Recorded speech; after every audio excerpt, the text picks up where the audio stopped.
नमस्कार प्यारे बच्चों।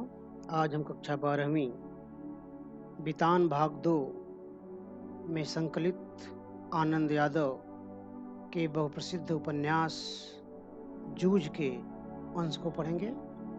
इस पाठ के हम सरल व्याख्या यानी सहज और सरल शब्दों में समझने की कोशिश करेंगे। पाठ के प्रश्नोत्तर तथा संभावित बहुविकल्पी प्रश्नों की सीरीज आपको अगले वीडियो में दिखाई जाएगी।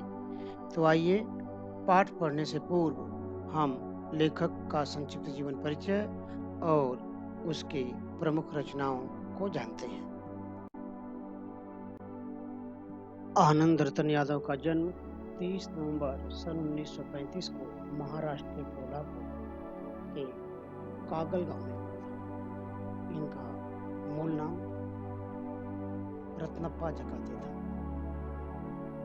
मराठी साहित्य में ये आनंद रतन यादव नाम से प्रसिद्ध है। ये मूलतः मराठी भाषा के साहित्यकार हैं। इनके द्वारा रचित उपन्यास झोंबी के लिए इन्हें साहित्य अकादमी पुरस्कार से सम्मानित है। जूझ इनका एक बहुचर्चित आत्मकथात्मक उपन्यास है। डॉक्टर आनंद रतन यादव की मृत्यु 27 नवंबर 2016 को हुई।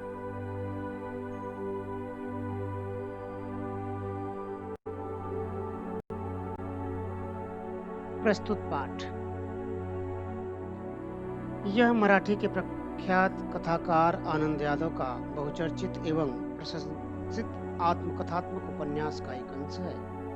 इसमें एक किशोर के देखे और भोगे हुए गंवई जीवन के खुरदुरे यथार्थ और उसके रंगारंग परिवेश के जीवंत गाथा का वर्णन है। इस उपन्यास में जहां एक तरफ जीवन का मर्मस्पर्शी चित्रण है, तो वहीं दूसरी तरफ निम्न मध्यवर्गीय ग्रामीण समाज और जूझते किसान मजदूरों के संघर्ष का भी चित्र इसमें बखूबी उकेरा गया है।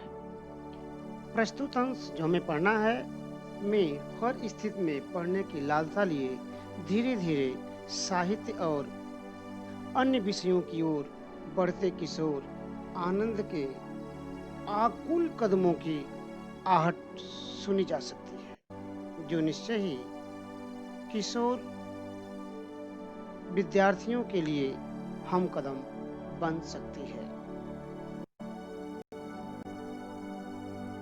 लेखक कहता है कि पढ़ने के लिए मेरा मन हमेशा लालायित रहता था। मैं हमेशा पढ़ने के लिए सोचता था, लेकिन दादा से यानी पिताजी से कहने में डरता था। खेती का काम खत्म हो चुका था। हमारे यहाँ दीपावली तक कोल्हू गड़ जाती हैं, गन्ने की पेराई हो जाती है। उसके पीछे पिताजी का जो मानना है कि अगर हम पहले बाजार में आएंगे यानी अपने गुड़ को पहले बाजार में लाएंगे तो हमें अच्छा दाम मिल जाएगा, और वो हकीकत में सही भी है। अब की बार जब गन्ने की पेराई खत्म हो गई, जाड़े का समय था, सब लोग धूप में लेटे थे। माँ उपले थाप रही थी, कंडे थाप रही थी, और मैं माँ की मदद पानी देके कर रहा था। मैं सोचा ये अच्छा मौका है माँ से अपनी पढ़ाई की बाबत बात करने का।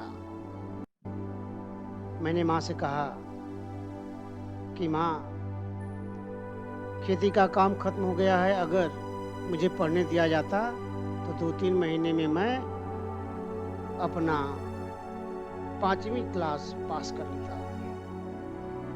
माँ ने कहा कि बेटा, मैं भी तो चाहती हूँ तू पढ़, लेकिन जब भी पढ़ाई के बाबत तुम्हारे दादा से बात करती हूँ तो बरहेला सूअर की तरह घुर्राता है, जंगली सूअर की तरह घुर्राता है। रत्नप्पा यानी रतन ने कहा कि माँ, हम दत्ताजी राव देसाई जो गांव के मुखिया हैं, जो गांव के एक तरह सरपंच हैं, बड़े आदमी हैं, मानिंदा हैं। लेखक ने कहा कि माँ, हम उनके पास चलते हैं। अगर तुम उनसे इस बाबत बात करोगी और वो दादा को समझाएंगे तो दादा शायद मान जाए। माँ ने कहा ठीक, हम रात में दत्ताजी राव के यहाँ चलते हैं और सारी बातें वहाँ पे करते हैं। माँ रत्नप्पा के साथ दत्ताजीराव देसाई के यहाँ गई और दीवार के सहारे जमीन पर वहाँ बैठ गई। उसने दादा की सारी बातें बताई कि किस तरह से वो आराम परस्त आदमी है, किस तरह से उसे केवल दिन भर घूमना चाहिए, वह दिन भर बाजार में रखमाबाई के यहाँ अपना समय कैसे व्यतीत करता है और किस तरह से हम लोगों को घर के काम खेत में जोत दिया है, जबकि ये लड़का पढ़ना चाहता है। दत्ताजीराव ने कहा कि ठीक है, तुम लोग जाओ और जब वो आए तुम्हारा दादा तो उसको यहाँ पर भेज देना।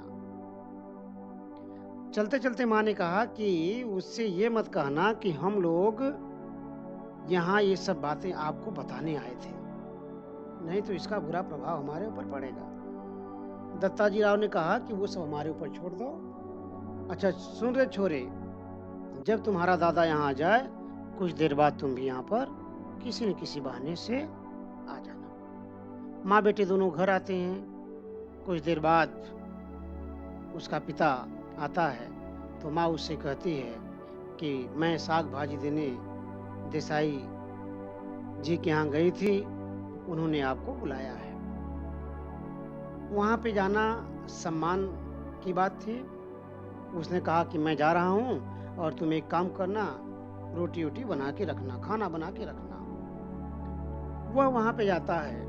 कुछ देर बाद तय योजना के मुताबिक माँ बेटे को भेज देती है कि जाके दादा को बुला ला झीमने के लिए। दत्ताजीराव के यहाँ पिता जाता है। कुछ देर बाद पुत्र पहुंचता है। पुत्र को देखते ही दत्ताजी, तू कौन रे छोरे? बताता है कि मैं रत्नप्पा। क्यों आया है? दादा को माँ ने झीमने के लिए बुलाया है, खाने के लिए बुलाया है। किस क्लास में पढ़ता है? पढ़ता हूँ नहीं, पढ़ता था। क्यों? दादा ने पढ़ाई छुड़ा दी। क्यों रे, तूने पढ़ाई क्यों छुड़वाई? दादा से अब देसाई जी बात करने लगे। दादा ने कहा कि इसे कुछ गलत सलत आदतें लग गई थी।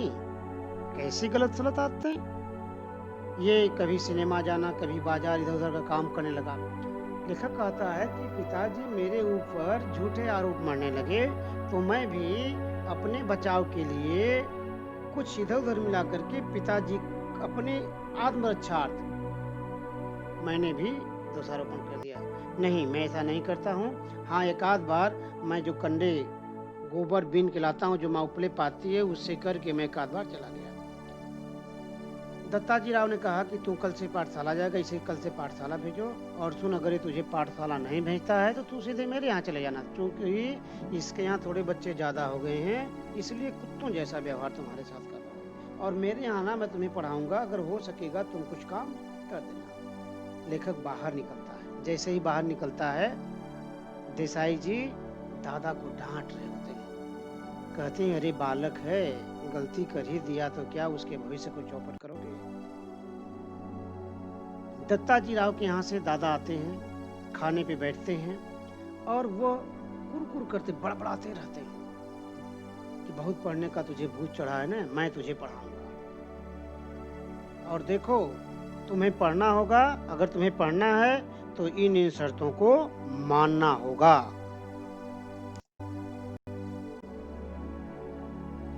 पहली शर्त, खेत के काम को प्राथमिकता देना, यानी पढ़ाई से ज्यादा महत्व किसको देना है? खेत के काम को। तुम्हें खेत के काम को पहले करना है। और अगर खेत में काम ज्यादा है तो तुम्हें उस दिन स्कूल गैर हाजिर हो जाना है, न कि खेत के काम को छोड़ना है।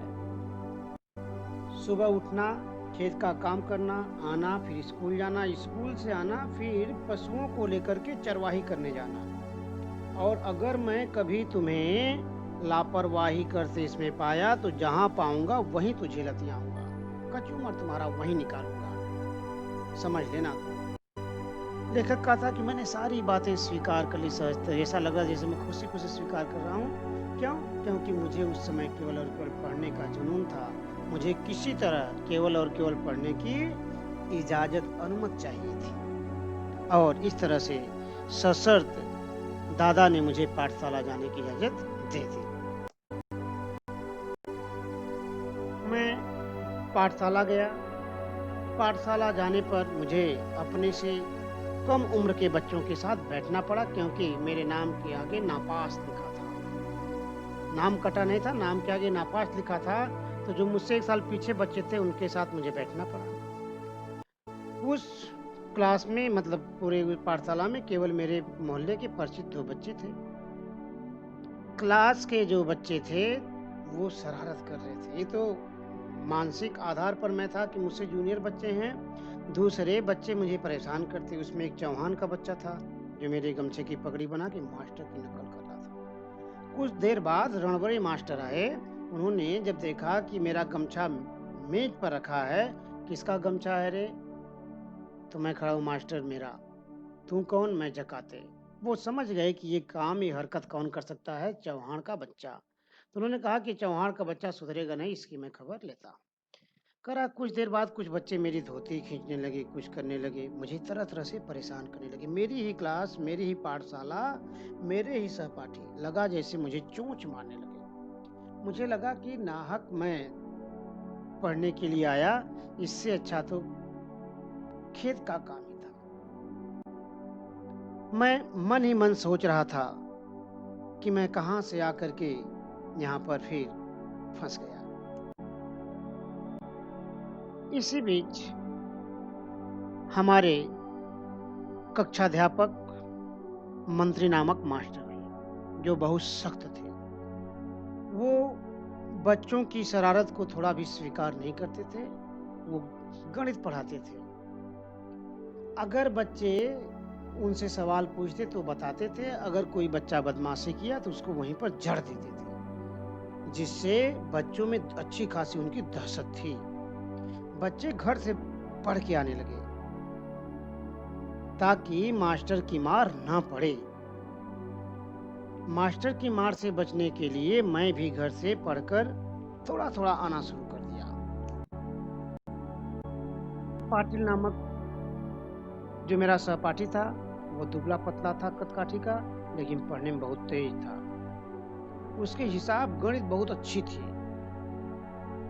मैं अब उससे दोस्ती कर लिया, उसके साथ बैठने लगा, उससे हिसाब गणित सीखने लगा, और अब मेरी भी गणित धीरे धीरे अच्छी होने लगी। यानी मेरा मन पढ़ाई में अब लगने लगा, क्योंकि बसंत पाटिल जैसा होनहार